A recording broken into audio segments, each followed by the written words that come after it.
Hola, buenos días. Me presento, soy el doctor Luis Ignacio Zuleta. Me acompaña en este momento la doctora Giselle Misincin. Ambos somos residentes de la especialidad de Medicina Familiar y Comunitaria del Hospital Señor del Milagro. Y en esta oportunidad nos va a acompañar para presentar el tema prevención cuaternaria en ginecología en primer nivel, el médico de familia, el doctor Pablo Santiago Gubernati.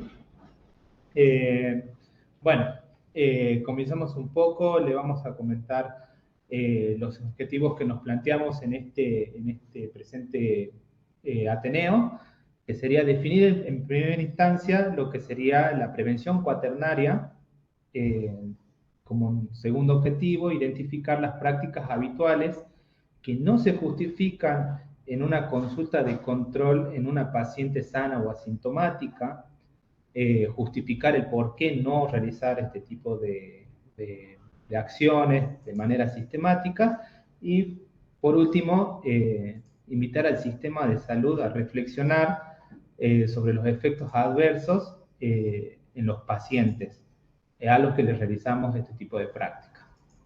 Bien. Bueno, un poco de la bibliografía a la que consultamos, nos guiamos mucho sobre todo del consenso de ginecología de SOGIVA de 2021, sobre screenings en ginecología que no tenemos que pedir como título, a donde tenemos los principales autores, la doctora Marina Lam, el doctor Fernando Monge y la doctora Karina Kopitowski. Y luego tenemos una serie de bibliografías adosadas. Bien. Bueno, dentro de este Ateneo vamos a escuchar ciertas terminologías muy frecuentes, como ser paciente asintomática, el riesgo habitual y la prevención cuaternaria. Bien. Bueno, definiendo claramente un paciente asintomático como paciente que no presenta ninguna dolencia o queja sobre su estado de salud. El riesgo habitual, comentar lo que es un paciente que por lo general está expuesto a los mismos estímulos, al mismo ambiente y que no presenta alguna particularidad en su salud. Y bueno, prevención cuaternaria que la vamos a ir definiendo y desglosando en estas presentaciones. Bueno. Bien. Bueno, en cuanto a la introducción, vamos a definir qué es la prevención. ¿Sí? La prevención es toda acción que va a evitar que se desarrolle un problema, como así también sus posibles complicaciones.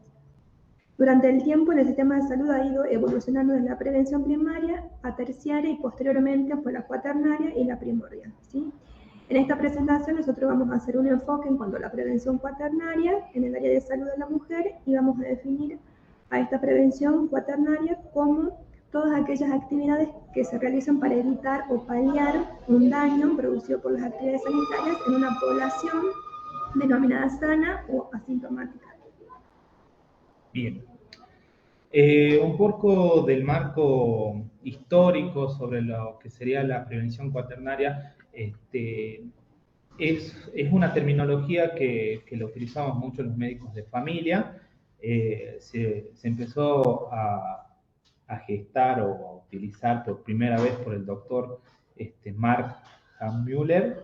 Es un médico belga de la especialidad de medicina familiar que empieza a utilizar esta terminología en el año 1986 y posteriormente fue aceptado y asimilado por la Asociación Mundial de Médicos de Familia en el año 1999. Él define en su primera instancia a la prevención cuaternaria como toda acción implementada para identificar a un paciente o a una población de riesgo de sobremedicalización y protegerlos de intervenciones médicas invasivas y proponerles procedimientos de cuidados de ética y médicamente aceptables. Bueno, y dentro de lo que sería el contexto de nuestra presentación, va a girar en torno justamente a una paciente que es asintomática, que tiene un riesgo habitual, que va a acudir a la consulta por un control de salud. En estos controles de salud, como ya dijimos, habitualmente se les solicitan estudios de screening que, basados en la evidencia, no se ha demostrado ningún beneficio en las pacientes con tales características, y por lo tanto lo que ha generado serían daños por parte de la práctica de salud, ya sea como un sobrediagnóstico, falsos positivos, angustias, gastos en salud y lo derivado de la cascada diagnóstica. Bien, a desarrollar tenemos como screening la colposcopía, la mamografía, la ecografía transvaginal, marcadores tumorales, la densitometría ósea y el dosaje de la vitamina D. Bien. Bueno, vamos a iniciar con la colposcopía, con el título colposcopía sí o no. Y presentamos un caso clínico a donde Luna, de 30 años de edad, que acude a su consultorio para pedir un PAP y una colposcopía. Ella refiere que ante sus antecedentes personales y alergias, no tiene antecedentes ginecobstétricos tampoco. Dentro de lo que sería sus padres y su grupo familiar cercano, como heredo familiar, tiene al padre con diabetes, con hipertensión. Como anticonceptivos, utiliza anticonceptivos orales, hábitos tóxicos niega, se encuentra en pareja con un varón en una unión estable y como socioeconómico es una maestra jardinera. Bueno, ella refiere haberse realizado previamente un PAP el año pasado en su consulta, refiriendo que salió normal y que se solicitó los estudios, que le solicitó el estudio a su médico de cabecera para prevenir el cáncer de cuello de útero. Bien, ¿qué hacemos con este tipo de paciente? Dentro de lo que es lo que ya venimos hablando sobre el tema de la prevención cuaternaria y sobre la cascada diagnóstica, tenemos como recomendación no pedir de rutina en el cáncer de cuello de útero, y más sobre todo en una paciente joven, una colposcopía teniendo previamente un PAP con características normales. Bien, se debe reconocer que primero hay recomendaciones previas para realizar, bueno, justamente una colposcopía, y las recomendaciones previas para realizar un PAP. Bien, en este caso dio negativo, está todo normal, y comentarle a nuestra paciente que posterior al realizarse el PAP hay que tranquilizarla, hay que citarla nuevamente para realizarle otro PAP con un año de diferencia, dejarla tranquila, que no es necesario la colposcopía, y hay que prevenir en nuestra práctica que si le solicitamos una colposcopía, lo único que podemos llegar a provocar es un resultado falso positivo, realizarle una biopsia cervical sin alguna indicación y realizarle en alguna medida un sobretratamiento. ¿Bien? Bueno, volviendo a lo mismo, que las indicaciones de colposcopía van dirigidas hacia las pacientes que presentan un riesgo incrementado de una neoplasia cervical. ¿Cuáles son estos riesgos? Una prueba de tamiz para cáncer de cuello anormal o no concluyente, síntomas y signos de un probable cáncer de cuello, como flujo, sangrado o lesiones que hayan sido visualizadas durante un PAP, o citologías previas anormales o antecedentes de patologías del tracto anogenital que han sido tratadas o no. Bien. Bueno, concluyendo, dentro de lo que sería este screening, no realizar colposcopía de rutina como parte de un tamiz para la prevención de cáncer de cuello de útero. Bien. Bueno, vamos a pasar a otro tamiz que por lo general, llegando a una edad, las mujeres se puede visualizar dentro de lo que son las consultas de control, la solicitud o la inquietud de pedir una mamografía. sobre todo en las pacientes menores a 40 años y con un riesgo habitual o sin síntomas agregados o sin ningún tipo de antecedente heredado familiar o personal patológico. Bien. ¿Qué es lo que tendríamos que recordar? Que no se recomienda realizarlo de rutina a personas que son asintomáticas y con riesgo habitual. No existe ninguna guía dentro de lo que son los tamizajes ni ensayos aleatorios que recomienden este tipo de prueba de detección de manera rutinaria en las pacientes que son menores a esta edad. También recordando que en esta población la incidencia de cáncer de mama es baja, la característica del rendimiento de las mamografías dentro de también estas pacientes son deficientes, no hay una buena detección, no son sensibles, tiene una baja probabilidad pretest y pobre especificidad y sensibilidad en este tipo de población y se ven expresadas en un valor predictivo positivo de 1.3, que es bastante bajo. ¿Qué es lo único que podríamos llegar a provocarle a este tipo de pacientes? Una clasificación errónea, o realizarle mamografías, resonancias magnéticas o termosíntesis, recordando que la termosíntesis es un tipo de estudio radiológico a donde se utilizan mucha más cantidad de radiación, falsos positivos y incrementar consultas ambulatorias, quirúrgicas, indicarle alguna biopsia o también un sobretratamiento. Vamos a ponerlo en práctica, pensando que una paciente, María, de 37 años de edad, que acude a la consulta para solicitar un pedido de mamografía de control. Relata que se palpó un nódulo en la mama derecha, que es duro, acota tener una prima de 52 años con diagnóstico de cáncer de mama, y dentro de lo que serían sus antecedentes, inició sus relaciones sexuales a los 16 años, una menarca a los 14 años, como antecedente gineco-obstétrico tiene 2 gestas, 2 paras, ningún aborto, ninguna pérdida. Como antecedente heredo familiar que hay que tener mucho en cuenta, la madre tiene diabetes y el padre tiene también diabetes, alergias niegas, método anticonceptivo de barrera, utiliza preservativos. Su última fecha de último parto fue hace 5 años, de último PAP fue hace 5 años con un resultado normal, hábitos tóxicos, consume tabaco, y vacunas están completas. Bien, teniendo en cuenta de lo que se presentan a este tipo de pacientes, ¿qué se recomienda? ¿Se le pide el estudio? ¿No se le pide? ¿Se le explica a la paciente por qué no se le pide? La opción correcta sería explicar que no se le pide por ahora el estudio y se le darían pautas de alarma, dejándola tranquila sobre la aparición de su nódulo. Bien, además recordando que este tipo de screening se le va a pedir a partir de las mujeres a partir de los 50 años y se puede extender la población hacia los 40 años, pero teniendo en cuenta si existe algún riesgo aumentado de la paciente.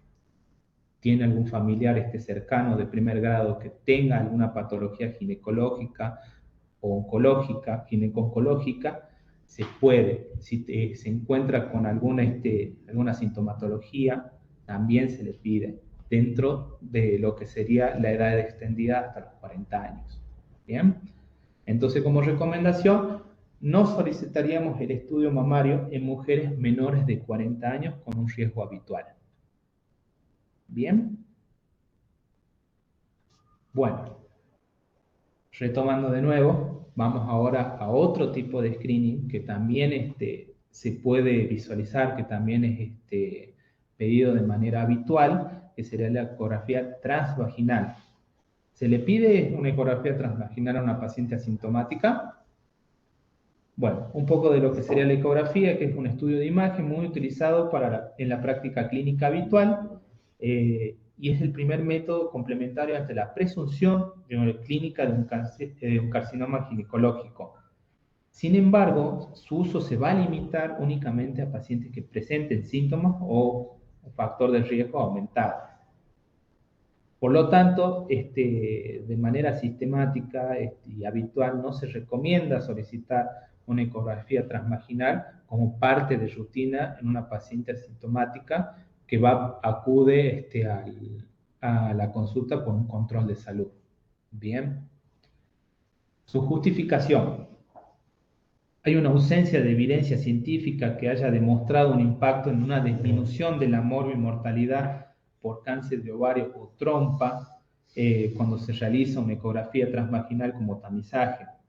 Tampoco hay evidencia que la ecografía transvaginal reduzca la mortalidad por cáncer de endometrio, y lo único que generaría es un aumento de falsos positivos con mayor toma de biopsia innecesaria, un aumento en el costo en salud y malestar en la paciente. No hay sociedad científica que recomiende la realización de ecografías transvaginales en pacientes sanas. Bien. Entonces, como recomendación, no solicitar una ecografía transvaginal como parte de rutina en pacientes asintomáticas y con un riesgo habitual. Bien. La dejo con mi compañera. Bueno, ahora vamos a hablar acerca de los marcadores tumorales y saber si hay que pedir marcadores tumorales o no, ¿sí? No se recomienda solicitar marcadores tumorales como parte de rutina en paciente asintomática y riesgo habitual, ya que diferentes ensayos clínicos y también estudios de corte demostraron que su detección temprana no va a cambiar la mortalidad de la paciente, ¿sí? Como así también el valor predictivo de los mismos va a rondar en un valor del 10%, haciendo estos estudios obsoletos en procedimientos de alta complejidad. Y también lo único que va a generar en estos pacientes va a ser gastos en salud pública, generar ansiedad y preocupación en la paciente, como así también prácticas quirúrgicas innecesarias. Entonces, como recomendación, no solicitar marcadores tumorales en pacientes con riesgo habitual o asintomáticas. Se ha demostrado dentro de lo que son los estudios de corte y también de casos control que dentro de poblaciones que se ha detectado dentro de lo que sería los marcadores tumorales CA125 y CA119.9 en una positividad en primer control y posteriormente sometido a una paciente a la cascada diagnóstica en una población de 100 pacientes, haberles realizado una cirugía ginecológica a donde más del 90% de las pacientes dieron negativo dentro de lo que serían sus biopsias del aparato ginecológico, ya sea tanto en presunción de cáncer de ovario como cáncer de endometrio o dentro de lo que sería el cáncer uterino. Bien, por lo tanto, dentro de lo que son las asociaciones científicas y médicas, no se recomienda tomarlo como presunción a una población el hecho de la positividad de un marcador tumoral, tal como ya mencionado. Entonces, llegar a la conclusión de no solicitarlo de manera sistemática o habitual. Bien, bueno, ahora un caso clínico, ¿sí? Isabel, de 42 años, llega a la consulta llevada para solicitar una ecografía transvaginal, trae una solicitud con pedidos de CA125 y CA19.9 y pedidos para una densitometría ósea. Refiere que quiere estar preparada antes de su menopausia, como antecedentes ginecobstétricos, menarca a los 13 años, fecha última menstruación, el 18 de abril del 2023, PAP negativo para SIL del año vigente, Gestas 2 para 2, ABO 0, como antecedentes patológicos, niega, alergias niega, heredos familiares, madre con hipotiroidismo, padre con diabetes, quirúrgicos y antecedentes traumáticos niega. Hábitos tóxicos, bebe alcohol en eventos especiales, realiza ejercicio funcional, es una empleada de banco, vive con sus hijos y su pareja.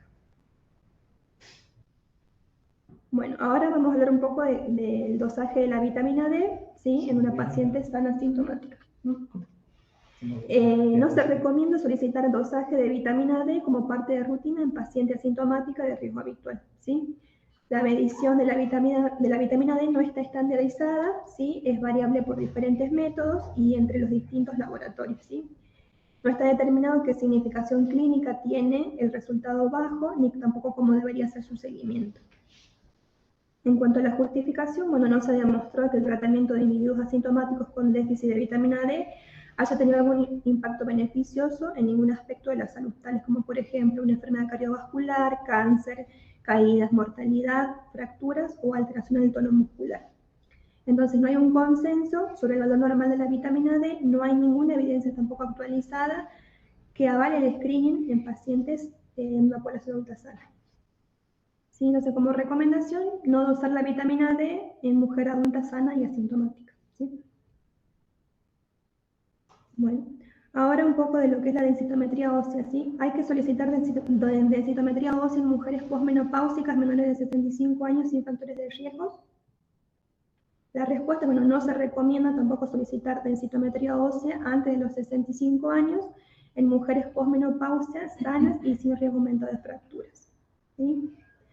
Y en caso de que se llegara a pedir en mujeres menores de 65 años, tienen que tener por lo menos uno de estos factores de riesgo, como por ejemplo antecedentes de fractura de cadera en uno de los padres, tabaquismo, alcohol excesivo, índice de masa corporal menor a 20, fractura después de los 50 años y exposición prolongada a algún tratamiento con corticoides.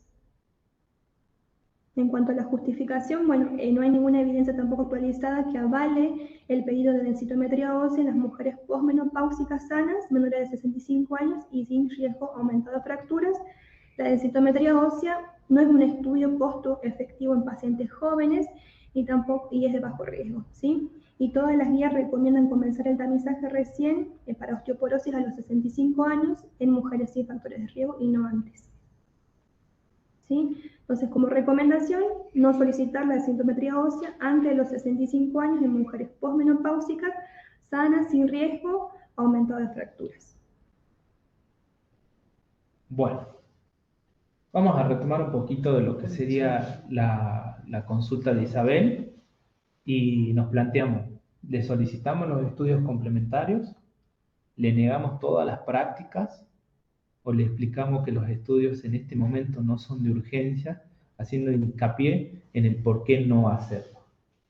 Bien, dentro de lo que sería lo correcto y lo ideal, sería no pedirle este tipo de estudios y básicamente explicarle el por qué no. Hemos sido partícipes y testigos de muchas veces llegar a la consulta, como ya se lo he mencionado, de derivaciones o por parte de sus médicos de cabecera, solicitando PAP sumado a una colposcopía o mamografía, sin una previa entrevista o sin haber tenido en cuenta algunos antecedentes de dos familiares o patológicos personales. También no he sido partícipe de alguna densitometría ósea o de dosaje de vitamina D, pero ecografía sí. Mucho para screen de mamas, ¿no? Muchas sí. Mujeres más jóvenes como mamografía, ecografía sola. Perfecto. Entonces, en este momento, ahora le estaba por dar el pie para que se integre el doctor Gubernati para que nos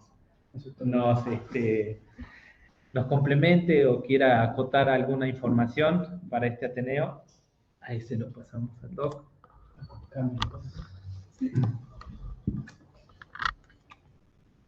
Bueno, buenos días.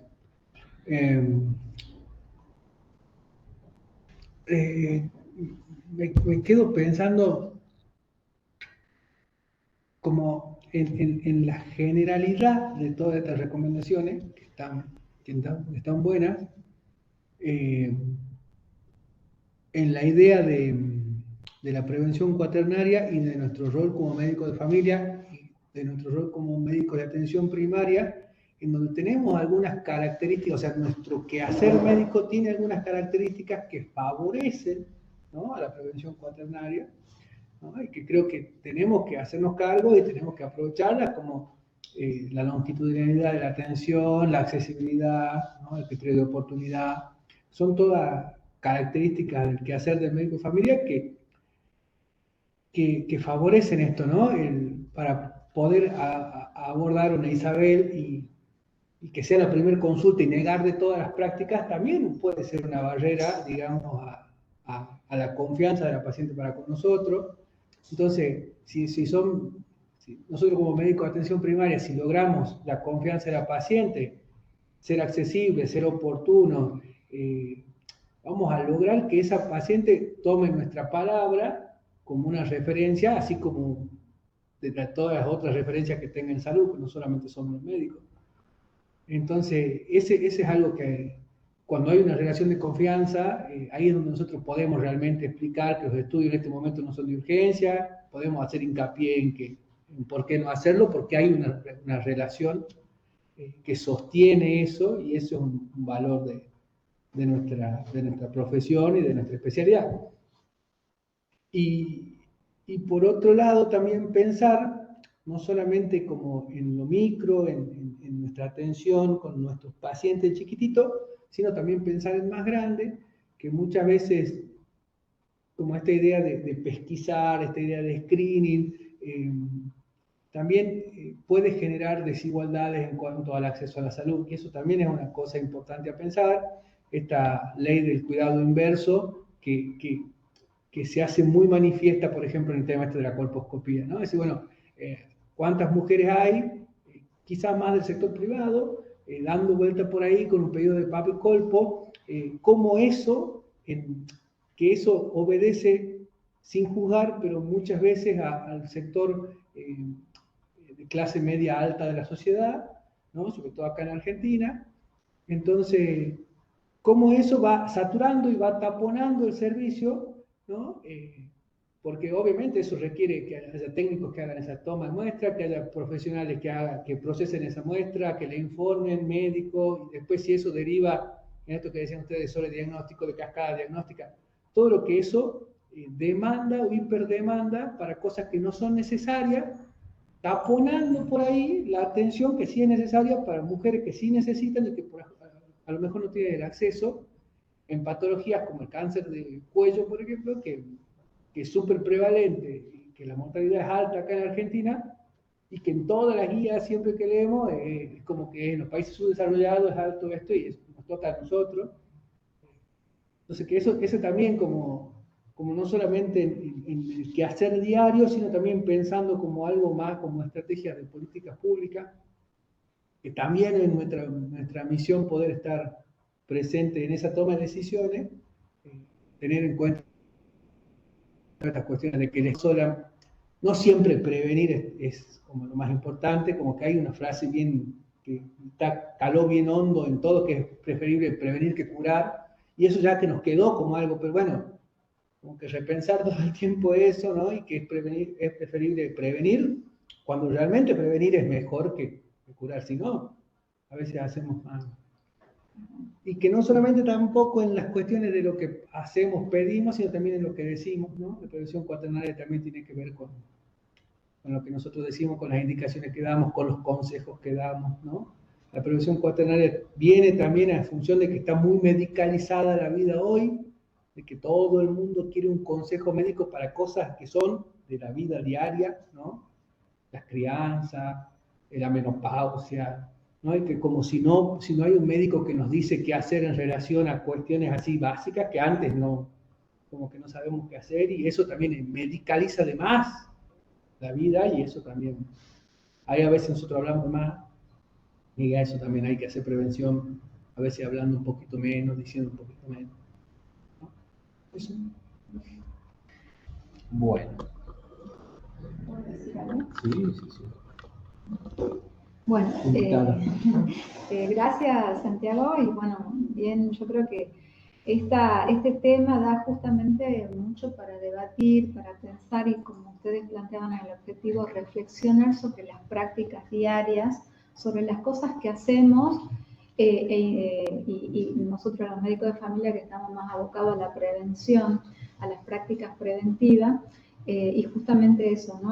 Muchas veces menos es más, ¿no? Entonces no es necesario llenar los pedidos y como tener en cuenta esto, cuando hacemos daño o cuánto daño hacemos con la cascada diagnóstica que se viene después, y no solo el daño en el sistema de salud, el daño económico, sino también en el daño emocional, porque cuando a una paciente que no está indicada la mamografía le sale, por ejemplo, un PIRAT 0, algo que necesite un hallazgo, y que ahí se activa toda la cascada diagnóstica porque no estaba en la edad y por los cambios hormonales se vio algo, ¿sí? Porque suponete una mujer de 35 años que todavía está bajo las influencias hormonales, es obvio que algo se va a ver, ¿sí? Por esas displasias que por ahí se producen por la estimulación hormonal. Y cuando le sale ese algo y empieza lo primero que se le viene a la cabeza es tengo cáncer, y después ya empieza toda una carga emocional, y cuando vienen todos los estudios, la ecografía, las biopsias y todo lo que viene después, genera mucho desgaste en ella y en el entorno familiar, ¿no? Nosotros que hacemos medicina familiar, pensar eso, que no es solamente el daño en los sistemas de salud, el daño en la economía, sino también el daño en la persona y en la familia de la persona, ¿sí? Que muchas veces se terminan enfermando emocionalmente por un mal diagnóstico o sobremedicalizando algo que no debía ser medicalizado. Entran en protocolos de quimio, en protocolos que no tenía por si las dudas, ¿sí? Por si. Entonces tener en cuenta eso. Y nosotros que somos médicos de familia y actuamos basados en la prevención, recordar siempre los criterios de Fren y Carlson. Eso es básico. O sea, la intervención, lo que voy a hacer, la pesquisa, lo que sea, realmente tienen la sensibilidad y la especificidad para encontrar lo que estoy buscando. O sea, es lo que ustedes hablaban, por ejemplo, en los marcadores tumorales, ¿sí? Lo que yo voy a hallar realmente va a tener hay evidencia de que va a tener una respuesta por el sistema de salud adecuada para el hallazgo. Otra pregunta, el método que voy a usar realmente es costo efectivo para eso que estoy buscando. Voy a hacer más daño al encontrar que beneficio, o sea, el riesgo-beneficio. Entonces, no olvidarse de los criterios esos básicos, de las preguntas básicas, antes de agarrar la lapicera y ponerse a hacer la lista de pedidos, ¿sí?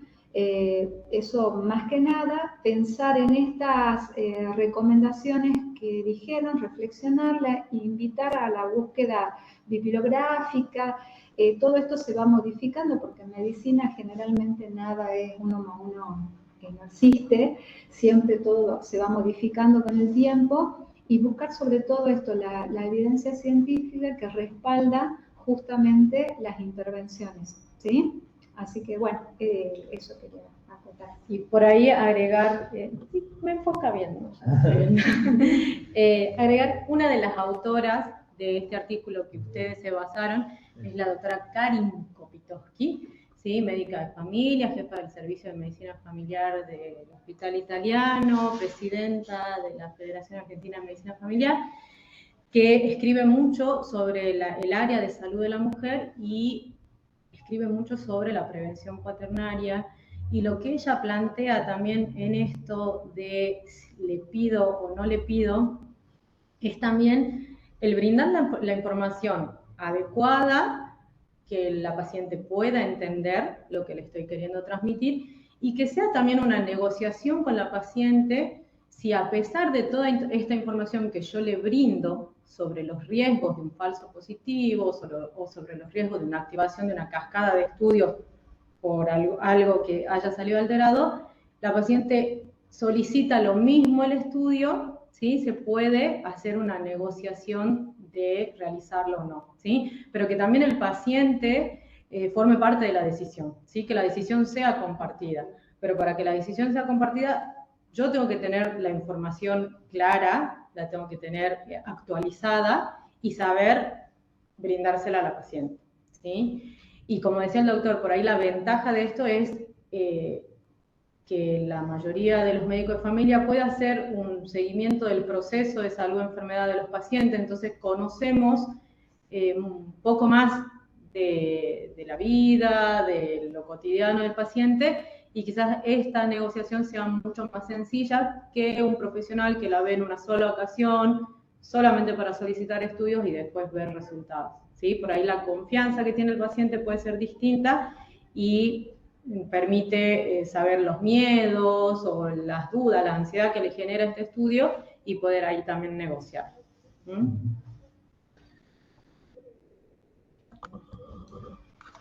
Bueno, volvemos. Bueno, en este momento dejamos un espacio para preguntas, consultas por parte de la audiencia o compartir experiencias. Dejamos este espacio.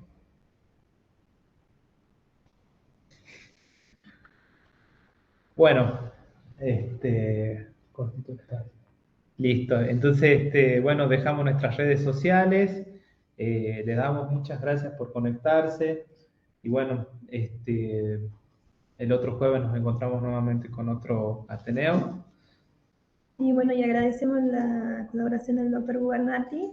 Así que bueno, muchas gracias. Y también la colaboración de nuestros instructores, la doctora Villa y la doctora Párraga. Así que bueno, nos estamos despidiendo.